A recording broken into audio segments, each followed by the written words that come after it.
Hi guys, today we're doing session 4 of the Parenting Wisely parenting class, which is knowing how to control and express your anger in dealing with your children. No, it is not an anger management class, but to give you some skills that will help you, and I know we all get mad at our kids. All parents get angry. And I think now it's a little harder not to since you're with them 24/7 and they're not in school. I know that's hard, but we want to look at this and I want to give you just some information about and with some skills in it. All right, what I'm going to ask you to do before we get started for your homework assignment to send back to me by email, I want you to write a rule. Go back to last week's session. I want you to write a rule that you have in your home for your children using the elements of a good rule. So you've got to remember what the elements are, what it tells the child, and then I want you to tell me what you do to follow through to make sure that they obey your rules. And then if you have to use a consequence, then tell me what you would use.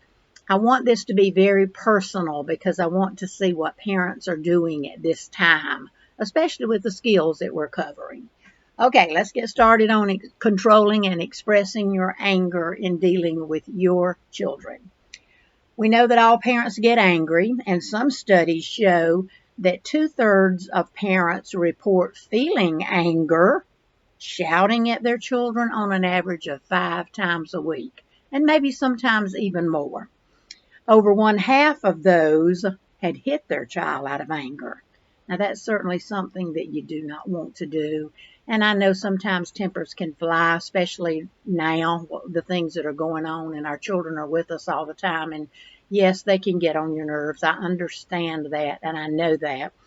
But sometimes parents hurt their children, and they do it out of anger. They don't really mean to. They get so frustrated and so angry that sometimes they physically hurt their children, and certainly we should not ever do that to our children. So with emotional support decreasing, with all of us having to hunker down and shelter in, sometimes these things are very hard, but I want to kind of give you some skills on how you can help yourself with that by taking time out for yourself and doing some things with your children that will keep you from physically abusing. And I'm not saying any of you that are online here do that. I'm certainly not saying that. I just want to give you some skills that might help you with that. We know that anger explosions are harmful and they're hurtful. They're very harmful and they're very hurtful. Sometimes when you say something when you're angry at a child for something they've done, the minute it's off your tongue, you regret it. I have done the same thing, and I know that you do too. We know that anger can devastate your life. Absolutely, it can. It can destroy your relationship. It can cloud your effective thinking. It can impact your performance, and it'll also affect your physical health, especially if you are a person that carries a lot of anger around with you. Physical health is an important thing, and absolutely it can help destroy your physical health. Sometimes when we get angry, it hurts our children in some ways that we don't even realize it. Sometimes your anger can leave your children feeling powerless, and certainly they look to you, they depend on you for everything. And sometimes when we're angry and we shout out or do something to our children, it does make them feel powerless, makes them feel inadequate, that they're not good enough. Sometimes they don't even want to change when we try to, out of anger, try to get them to do the right thing. Sometimes it makes them fearful, they feel alone, they're embarrassed, and they feel humiliated because some children can't do a thing about what their parents do to them. And if parents act out of anger and physically or emotionally hurt your children in any way, then they hurt. And sometimes we as parents do not realize that. Some of the things that causes anger is hurt, If you've been hurt by someone, your first thing to think about is to hurt them back. Not a good thing, is it? No, it isn't. When we're frustrated, really frustrated about something, sometimes it can cause us to get angry quicker. When we're very insecure in our own self, that causes anger because we do not know how to deal with our problems. And then poor communication. When you don't have good communication with people and your communication is poor, or you do not communicate at all, except through anger with your children, then that is another way that anger is another way that causes anger. Your hurt, your frustration, your insecurity, and your poor communication. One of the things I would suggest with your children is when they do something that you do not like and you get angry, take a minute to calm yourself down and then talk to them about what they have done, why you did not like this. Maybe they were disobedient. Maybe they didn't do something that you had asked them to do. But talk to them about that and try to explain to them, especially if they're old enough. Now, very young children, of course you can't do that. Always age appropriately. But 4 and 5, 6, 7, 8 years old, they can begin to understand why you are angry at them, and you can talk to them a lot of times, and sometimes talking to them and trying to help them learn to handle things different makes a huge difference. I know, I'm thinking about my own self, there are a few times in our lives when we've been angry or lost our tempers and can look back without regret. Oh, yeah. Many times I've said things, and the minute it's off my tongue, I've regretted saying it. But it's out there, and we've said it. It's the same with your children. When you are angry and you abuse them, whether it's physically or emotionally, you regret it. I know you do, because I did the same thing with my own child. But it's done and it's out there. And if you don't do it very, very much, then you can apologize to your child. They will accept that and you can move on. But if you do that all the time, apologies don't work because they've learned very quickly that you don't mean it. You continue to do it. And if you continue to do it, you aren't teaching me anything on how to handle my anger. A lot of parents, and especially now, because we have seen a lot of alcohol use and drug problems go up, especially in this time when everybody's hunkered down and sheltered in and you can't do anything. But I want to suggest to you that if you are a person that uses alcohol or drugs to try to dull your anger or other strong feelings, it doesn't work. It does not work. And we are so much more likely to be at risk of abusing our children, maybe physically, maybe emotionally, when we're under the influence of some kind of mind-altering drug. Alcohol, drugs does not mix when you're raising your children. And I hope that's something that you do not do. I truly hope that is something that you feel like that you do not have to depend on, because it does not work with your kids. Using alcohol or other drugs won't solve any of your problems. And sometimes it even results in more anger and more problems. So sometimes it's better to swallow words than have to eat them later. I agree with that, because sometimes when I've gotten angry at something, said something, I regret it immediately. And it's better to not say it. Absolutely better to not say it. And if you can find a way with that with your children, then you're better off. Sometimes if it's just taking a time out and walking away from something. We know that anger is a strong emotion, but that's all it is, just an emotion. It's what you do with that emotion that's going to make the difference in raising your children. Could a strong emotion like anger be used in positive ways? Absolutely it could. Sometimes when you get angry about something, I've had parents to tell me they use that time to clean their house. A lot of people say, as well as myself, they work out, they go for walks, they go for runs, they work out, they do something to bring that anger down. And that is very, very important.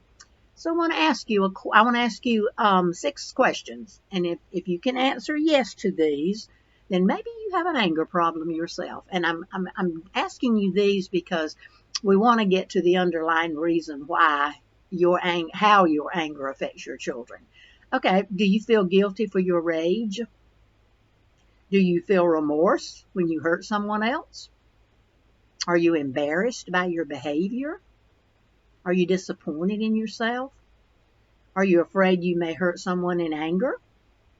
Do you feel hopeless and full of shame? Well, if you do, if you have any of those that you can answer, I do, then you probably do have an anger problem and you need to work on it yourself. Like I said, this isn't an anger management class, but I'm trying to give you skills that's going to help you in dealing with your children. And sometimes when you can think about your rage, you can learn to reduce that. So I want you to think about those things as we move forward. What's anger all about? Well, it's not good or bad. It's a response to stress in a lot of ways. And do we all have a lot of stress right now? Sure we do. All of us do. Sometimes our anger grows out of our expectations that we hold for our children. And that's what I'm really talking about here. We expect our children to be obedient. We want them to be. We would like for them to be, but have we really, really taught them how to be obedient? I think when you think about that, you got to go back to last week's lesson and think about your rules, your follow through, and your consequences, or how children learn to be obedient. When you have a rule for your child to do a chore, let's say, then you have to follow through to make sure they do that in some way, however that is for you and your child. And then if they don't do it, then we put a consequence in place. And you do this over and over all the time in being consistent in your discipline. And if we do that, then that helps.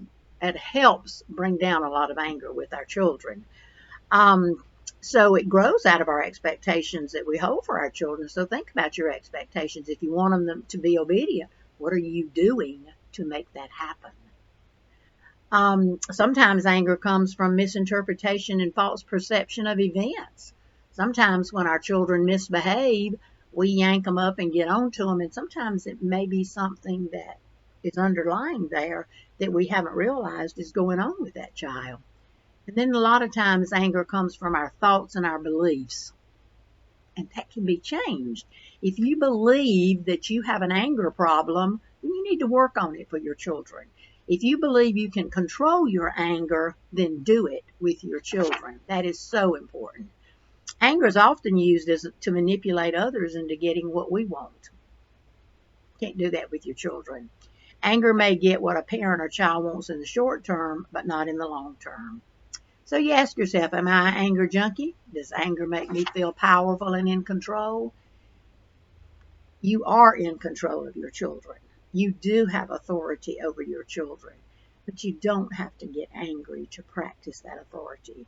You just need to have rules, follow through with those rules, and use consequences that you put in place. Rage is anger. When you go into a rage, and lots of people have that problem, that's anger at its highest level. And most of the time involves physically acting out, which would mean with your children, maybe yanking them up. Please don't ever slap your children in the face, pop them on the arm, hit them with your fist, hit them in the head, or do anything like that. Please don't. If you have to resort to something like that, then pop their little behinds to get their attention if you have to do it. There are far better ways.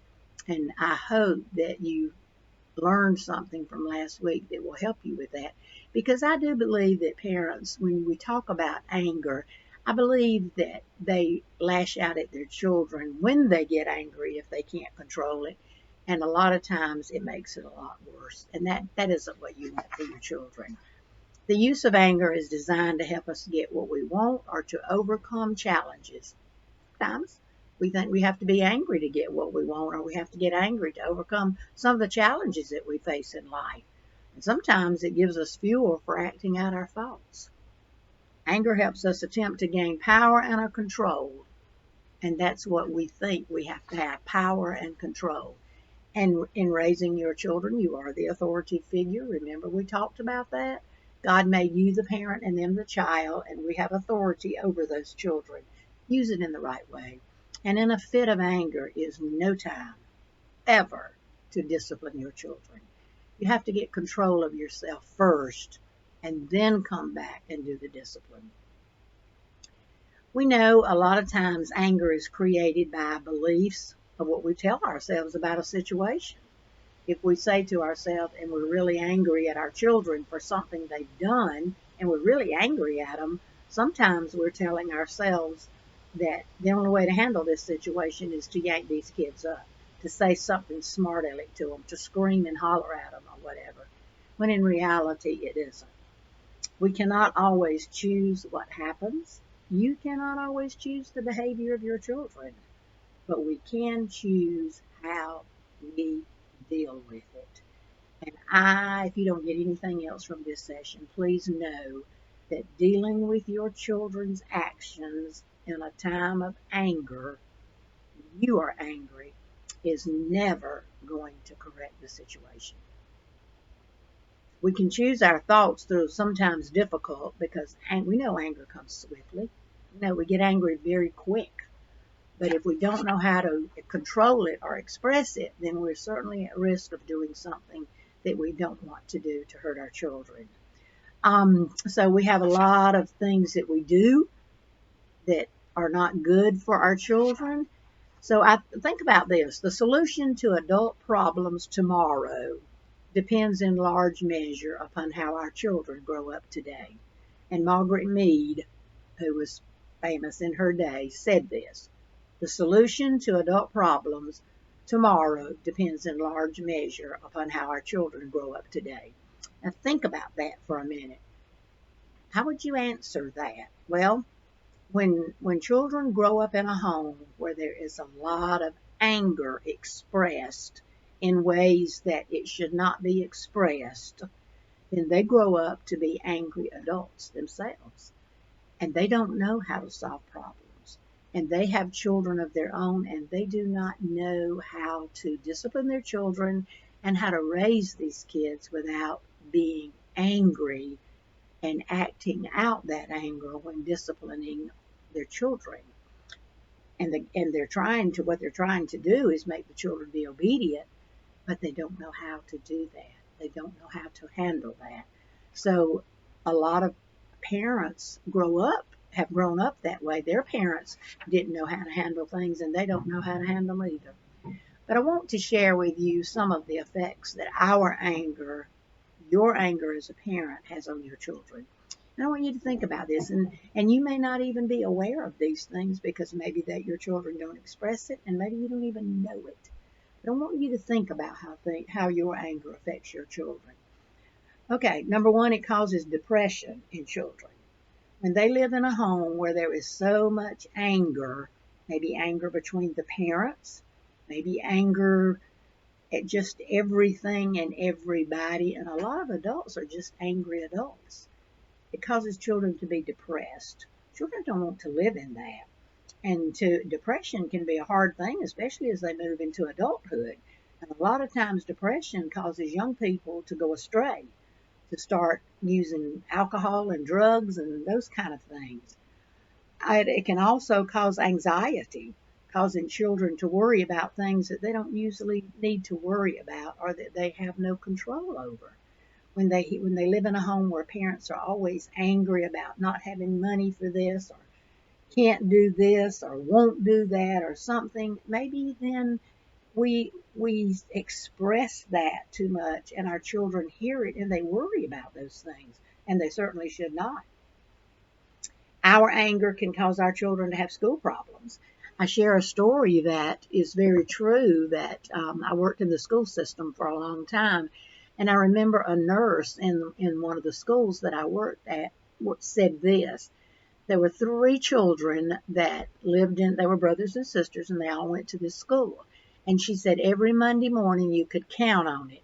They would come to the health room, and they weren't really sick. They just wanted to lay down.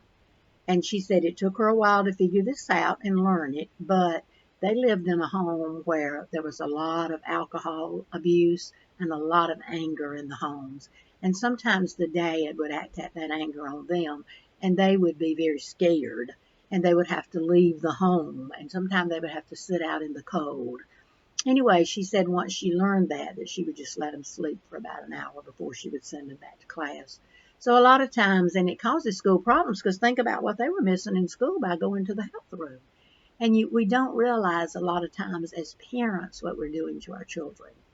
It can cause aggressiveness. We note this especially in boys, where when you are an angry parent and you act out that anger, and you are aggressive, sometimes it causes your children to grow up to be very, very aggressive and act out their angers in the same way that we do as parents. It can cause hyperactivity. Now, that does not mean that they have ADD or anything like that. I'm not saying that. But a lot of times, children that grow up in homes where there's a lot of anger expressed in the home, they can't sit still. They're fidgety. They're anxious. All those things. Certainly it causes low self-esteem because children that live in homes where there's a lot of anger and parents don't know how to handle that anger, they don't feel as good about themselves as other kids might feel about themselves. And sometimes they feel no emotions at all.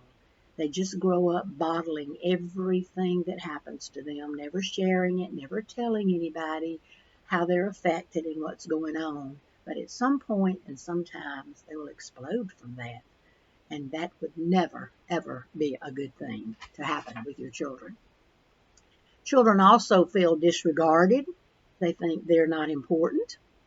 They learn to not trust people. And that is a real big one. And when I'm doing a live parenting class where the parents are in there, I've asked this question: how many of you have grown up in a home where, and you're an adult, you're a parent yourself, and you don't have trust, you don't trust people? And I always get at least 5 or 6 to raise their hand and answer, yes, I am untrusting. I don't trust anybody. Well, where does that come from? Where does that come from? We as parents, maybe it's not in a fit of anger, but maybe it's just in our general parenting that we are teaching this to our children because they aren't even trusting us. It makes them feel powerless, inadequate, and unlovable. You take a child that you are angry at all the time, and sometimes in a fit of anger we say something that we regret, just like I told you a while ago, and it might be, I hate you, you're stupid, you never do anything right, you're crazy, all those kind of things that we might say to a child when we're angry, knowing we really don't mean them. But when our rage takes over and we do those kind of things, we've lost control of ourselves and we're not in control of what we're saying. But it makes our children feel like they're burdens to the parents. I'm a burden to you. And a lot of kids will start out, especially when they reach the adolescent and teen years, to get out of the home, to want to get away from there, not want to be around their parents because of the anger that their parents have and how they act that anger out. Think about this for a minute. Living in a household where kids walk on eggshells makes a child 10 times more likely to become either an abuser or a victim of abuse when they get to be adults. And I'll read that again. Living in a household where kids walk on eggshells because they're fearful, because there is so much anger in the home, makes a child 10 times more likely to become either an abuser or a victim of abuse themselves as an adult. And certainly you do not want to be either of those. You do not want to live in a home where you are abused as an adult because that affects your children a lot. When you become an adult, if you grew up in a home where you were walked on eggshells and you felt that way in your home as an adult, you are at an increased risk of alcohol, drug abuse, criminality, mental health problems, and poverty. All those things. And they don't work when you're raising your children. Those kind of things do not work when we're raising our children. Sometimes when we let our anger control our actions, it leads to actions that we regret. And that's exactly what I'm talking about in here. Where you might, if you let anger control your actions, snatching your child up, saying something to them that you regret the minute you say it, maybe beating on them or slapping them or something that certainly no child deserves. No child deserves that. Think about this. If you are a person that carries around a lot of anger and you physically abuse your children, well, that's terrible. But physical scars do heal. Now, what they leave behind with that person and what they think of a parent the rest of their life, hard to decide. But when you are angry and you emotionally abuse these children by saying things to them like, some of the comments I've heard from parents are, I hate you. I wish you'd never been born. You're stupid. You never do anything right. You're just like your mother. You're just like your dad. You're just, all these kind of things. When we say that to a child and we say it enough to them, when they hear that a lot, what happens to them is they begin to believe that about themselves. And emotional scars do not heal. They do not. And when they grow up and they carry around with them those kind of scars, they don't heal. And that's one of the reasons and one of the ways that parents become angry parents themselves. And then, of course, we know when you're angry all the time, it can certainly cause a lot of legal problems. So sometimes let's think about for a minute how we create angry attitudes in our home. Number one, if we look for problems rather than solutions. If you're always looking for problems in the home with your kids instead of solutions, then there's always going to be a lot of anger in the home. And I give you an example of this. My granddaughters are staying with me. Their mom right now is working because she works in an essential business and she goes to work. So I've been helping with them with their e-learning. And their sisters and siblings we know do fight a lot.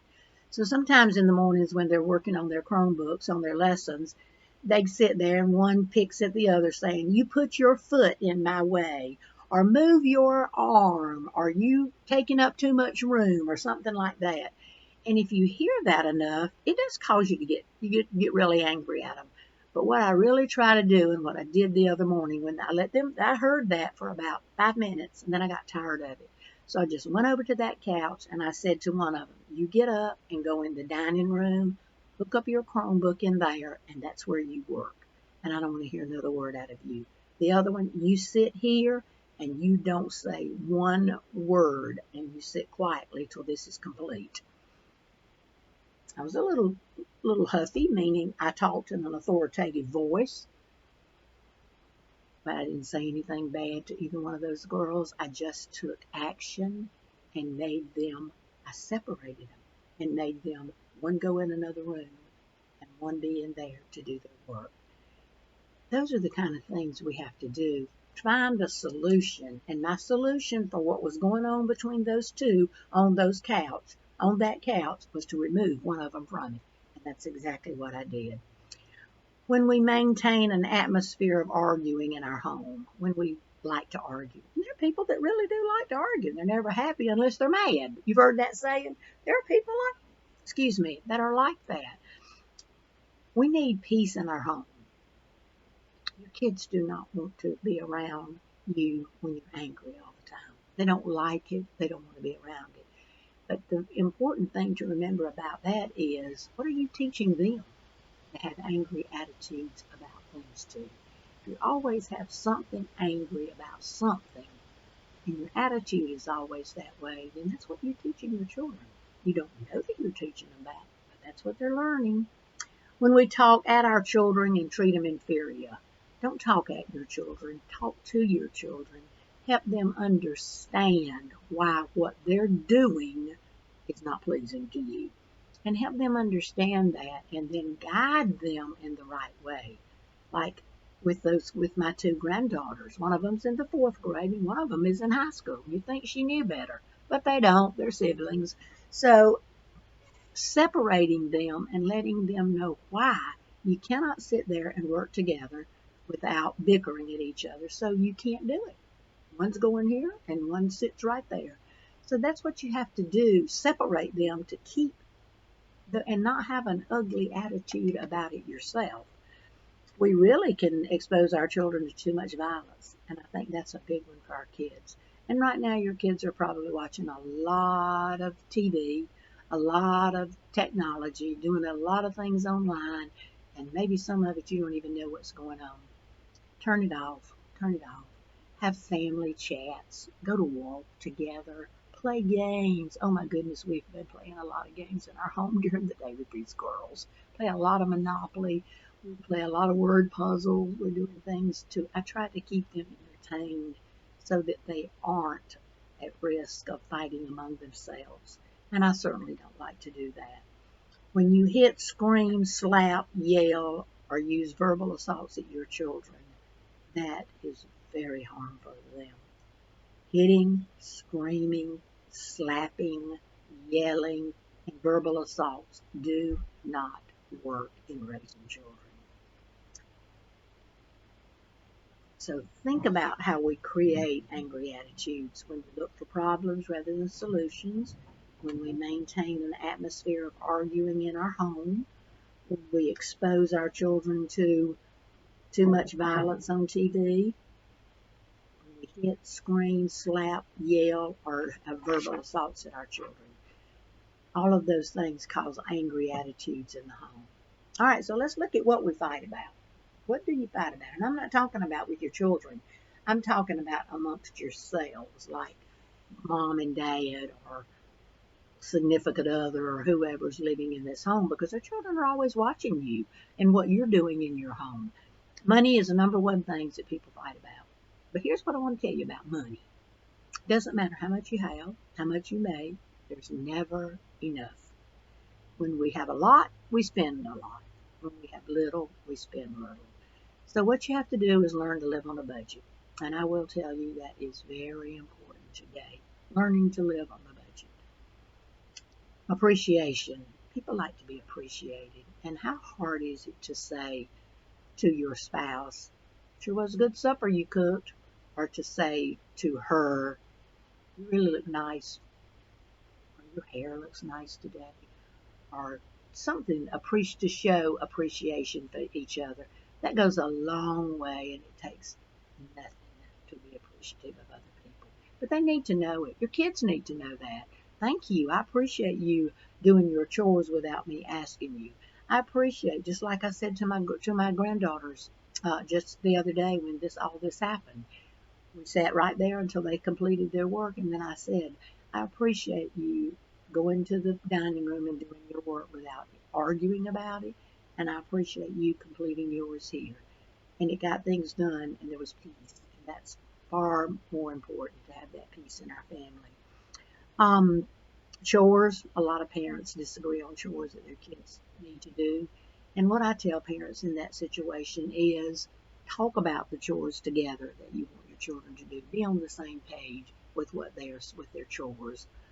Homework the same way. Be on the same page about how important homework is, and especially during this e-learning time. And I will tell parents, and I think one of the important things to remember is get these kids up early. Let them get online and get their work done early. I think that's important instead of letting them sleep till 11 or 12 o'clock and then having them working on it all day. Those are important things, and it kind of keep them in the routine of like we're in school. Where do you think jealousy is? Way down at the bottom, because you should not be with someone that you're jealous of. Jealousy is not good with each other when you're jealous of that person with someone else. Jealousy doesn't work in a marriage or in a relationship. Okay, so just telling you what the stats show on that, what the number one things are: money, the number one things for arguments, and anger that we have in the home. Now, we know that anger can lead to child abuse, and I will tell you, I'm afraid in this day right now, while all this is going on, and we are sheltering in and hunkering down, there may be some child abuse going on that ordinarily wouldn't be because we're with each other 24/7. One of the things that can lead, when our anger can lead to child abuse, is if we act before we think. You snatch a child up because you're tired of telling them, you've told them 2 or 3 times not to do something. That's acting before you think. Think about what I can do. And if you've already told them 2 or 3 times not to do something and they're still doing it, remove them from that and give them something else to do. If you are a person that doesn't have good parenting skills yourself, maybe you grew up in a home where your parents didn't do a real good job parenting you, and you don't know how to parent. And that's why we have classes like this, why we try to help parents with their skills. We definitely know if you have a problem with alcohol and drugs, you cannot, and I'm going to make a statement here, but I want to tell you this is very true. You cannot be the parent that you need to be when you are under the influence of mind-altering drugs and alcohol, marijuana, pills, all those things are mind-altering drugs. If you have low self-esteem yourself, then how are you going to know how to build a self-esteem in a child? Work on your own self-esteem. And then if you have a history of abuse yourself, if you grew up in a home where there was abusiveness, then you do it because we parent from environment. So find ways to help yourself not to do those kind of things. I think that's very important. So how do you deal with conflict? Another problem that we have as parents in the conflict that we have with each other and with our children. Well, we know that we do not agree on everything. People don't agree on everything. We're different. Males are different from females. Children are different from adults. You have different opinions and different ideas on things. And it's okay to have different opinions. And we don't, either one of us, your child or you, has to be right or wrong. But we have to work on how we can solve this together. And since you are the authoritative figure with your children, what they have to know is, I have to be obedient to my parents. I have to do what they tell me to do. And once you've established that through your rules, your follow-through, and your consequences, they learn and they realize and know that. And that is so, so important. So let's think a minute about losing control. We all do that. Oh, we all get mad and lose control. When you do that, you are at risk of saying something that you might regret later, or doing something that you might regret later. When we do this, we lose respect from our children. It's very hard to respect somebody that loses control of themselves all the time through a fit of anger. When that happens, your children learn very quick they can't listen to you. And a wall goes up when we scream and holler at them, and they don't hear us because they don't want to hear that. We yell.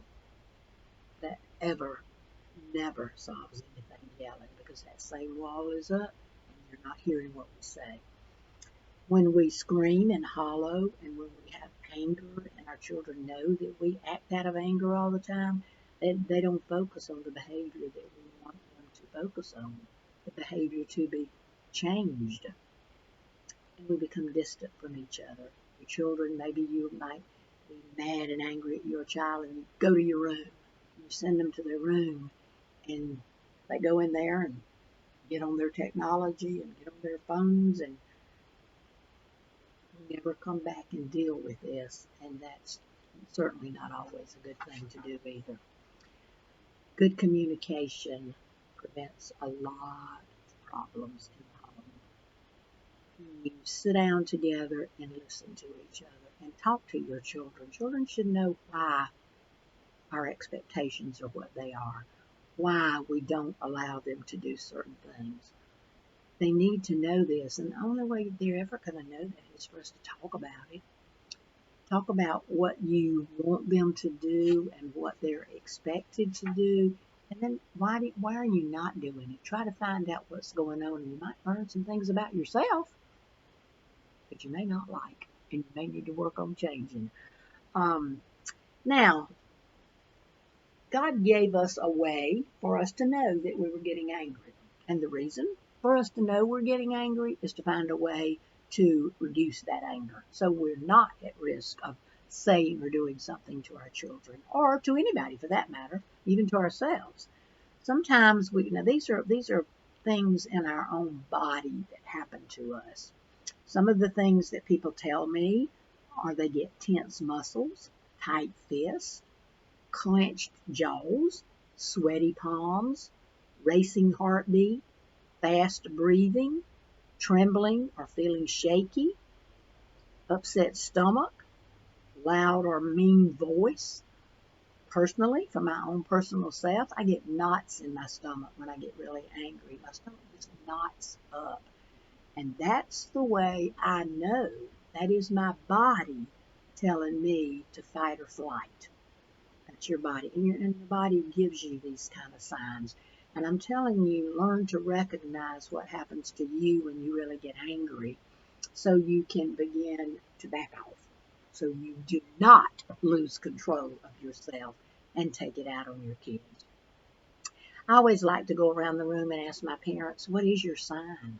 So I ask you, take a minute and stop and think about, what is your warning sign about you getting angry and about to lose control? Any of these, maybe it's something else, but the important thing for you to learn is your body lets you know. And when that happens, just like with myself, when I feel those knots in my stomach, I know I need to do something to reduce that anger. Maybe walk away from the situation, maybe think about it and learn to handle it in a different way. Whatever that is for you, listen to your body because it will give you the warning signs. If your anger is hurting you, these are some ways you can know that. Number one, if you feel tense a lot of times, just feel tense. If people are always having to tell you to calm down, then you know your anger is hurting you. If you get angry just real quickly, just go off the handle real quickly. If you stay angry for a long time, being unforgivable and mad at someone for a long time, the thing about that is you're only hurting you. The other person moves right on and forgets about it, but you're carrying all that anger around.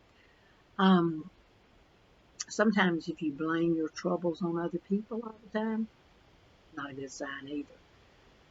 Some people getting angry makes them feel powerful and in control, and it's the only way they can ever feel like they're in power and they can control their situation. If you get in a lot of arguments, and you need to back up and look at yourself and think, what's going on here? And if you get upset and things don't go your way, not good, not good at all. So we need to look for solutions. Some of the solutions can be agreeing to do it another person's way, realizing that I don't win all the time, and understanding the other side of something that is going on. And sometimes in dealing with our children, we never even give them a chance to tell us what the other side of the story. We yank them up, we think we know everything, and we don't know everything. And sometimes just to listen to them, a lot of times can help us understand how we are not getting the whole picture. And we can deal with it in a different way when we begin to understand those kind of things. So let's think of ways that we can reduce that anger before we lash out at our children. Well, and you may think these are very simple, and they really are simple, but they really work, and that's what's important. Sometimes count to 10. Press your lips together.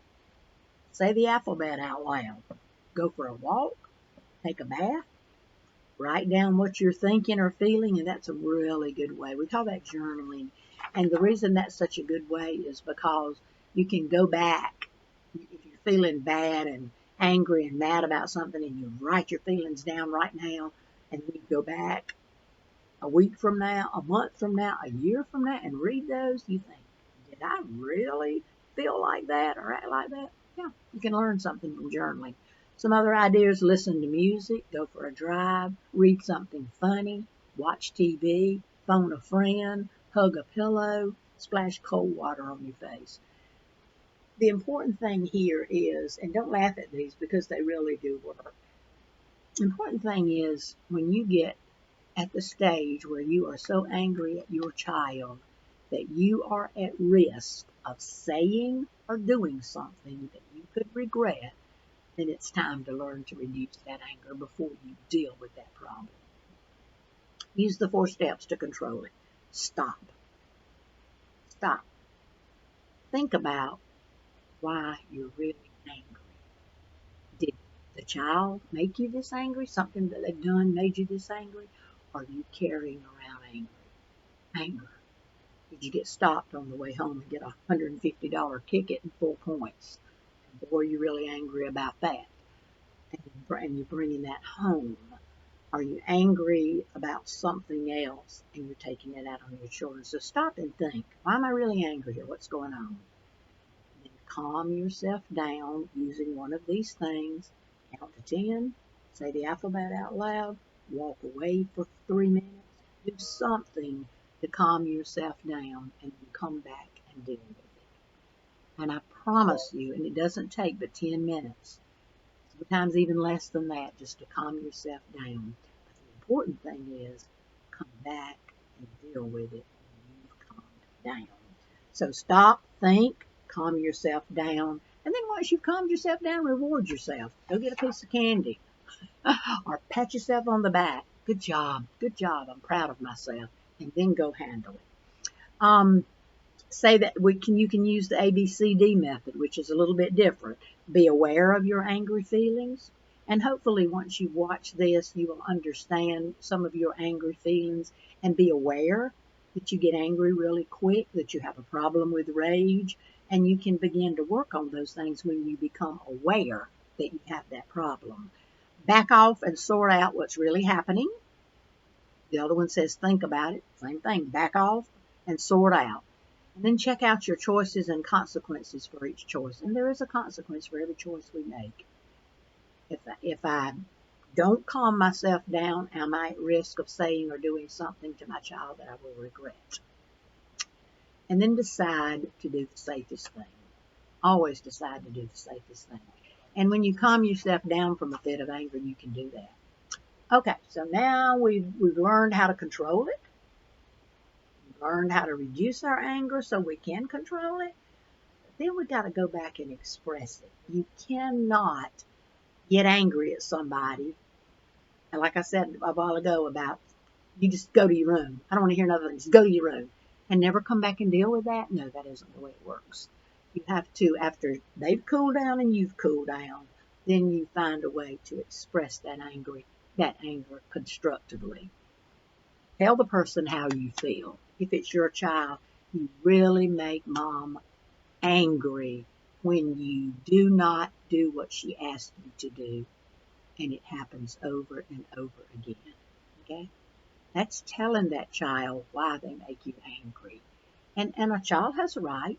And so then you've expressed what has made you angry, and it works with a significant other, with your husband, wife, whatever, boyfriend. It works with anyone.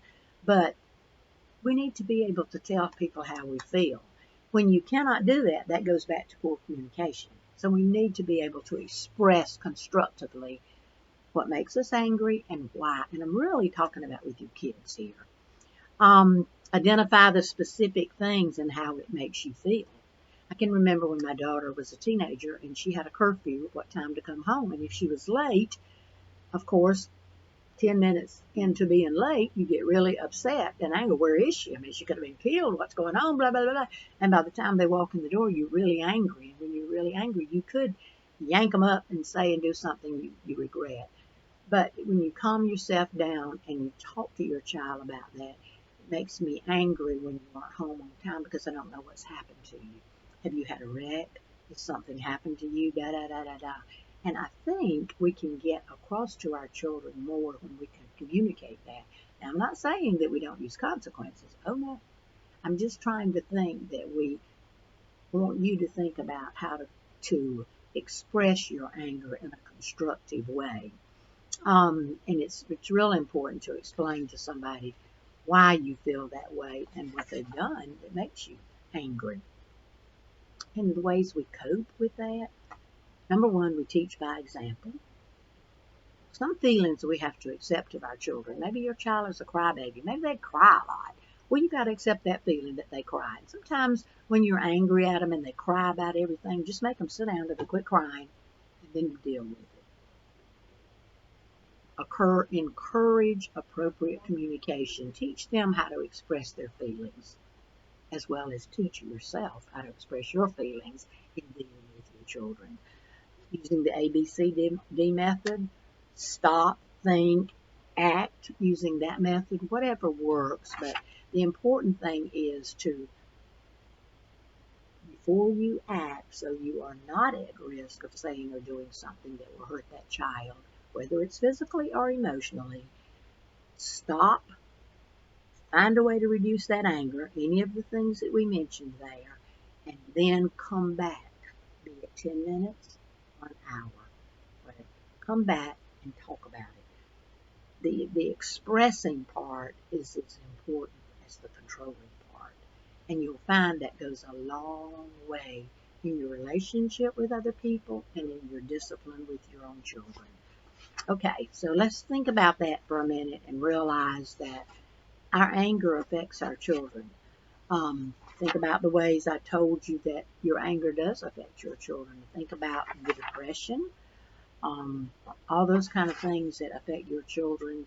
It makes them more aggressive, they get depressed, they feel like they're not lovable, they feel unwanted, they don't know how to control and express their own anger. And you can work on that. Like I told you, this isn't an anger management class, but you can work on those things and you can learn to find ways to, number one, when you know you're getting angry, find a way to reduce it. Listen to your body. What are your symptoms that say I'm getting angry? When you hear that and when you see that within your own body, realize I got to back off here and get control of myself. And then get control of yourself and learn how to express it in a positive way through communication. And that's how we learn communication, learning how to do those things. That's a big step in communication. Okay, so that is the lesson on anger. And I hope, and I'm going to come back to you when we do the last lesson on value, on family management next time. I'm going to come back to you and ask you some things about this. I'd like for you to work on them. So maybe I might ask you for an example. I don't know, but that'll be next week. So do your homework this week, what I've asked you to do. Email that to me, and then we'll work on the last class next week, and we will get you through this. I'm sorry for all of this, and I miss you guys in class, but we're having to do what we have to do. Thank you, and I will see you next time.